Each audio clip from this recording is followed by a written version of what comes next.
Big pass வீட்ல வந்து பார்த்தீங்கன்னா, நம்ம பார்வதி விளையாடும்போது டாஸ்க்ல வந்து அவங்களுக்கு கண்ணுல அடிபட்டுருது. அந்த நேரம் பார்த்தீங்கன்னா, நம்ம விக்ரம் வந்து கொஞ்சம் கூட வந்து அவங்களுக்கு சப்போர்ட்டா பேசாம, அவங்களுக்கு எதிராகவே நெறைய விஷயங்கள் வந்து நடத்தியிருப்பாரு. அதே நேரத்தில வந்து நம்ம வந்து கானா வினோத்தும் அதே மாதிரி வந்து அவங்கள பத்தி தவறெல்லாம் பேசியிருப்பாரு.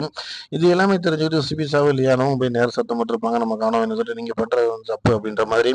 இதே நேரத்தில வந்து பார்த்தீங்கன்னா, ஆர்வம் என்ன பண்றாங்க பார்த்தீங்கன்னா, தன்னுடைய வந்து துஷார் வந்து வெளில போனது வந்து அவங்களால ஏத்துக்கவே முடியல. ரொம்ப ஃபீல் பண்றாங்க. 2 பேருமே விளையாடாம இருந்தோம். 2 பேரும் வெளில போயிருந்தா எந்த பிரச்சனையும் இல்ல.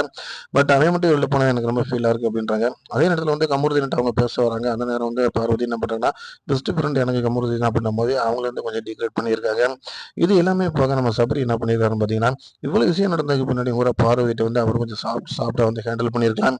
பட் அத விட்டுப்புட்டு அவர் வந்து தன்னுடைய டாஸ்க்ல நான் கரெக்ட்டா விளையாண்டுருக்கேன் அப்படின்ற மாரி பண்றது வந்து ரொம்ப ஒரு வருத்தமான விஷயமா தான் இருக்கு. பட் பாய்ஸ் அண்ட் பாய்ஸ் கூட பண்றதுல வந்து டாஸ்க்ல வந்து முடிந்த எந்த பிரச்சனையும் இல்ல. ஆனா வந்து பார்வதிட்ட அவர் பண்ண விஷயம் வந்து மோசமானது அப்படின்றது என்னுடைய கருத்தா இருக்கு. உங்க கருத்துக்கள்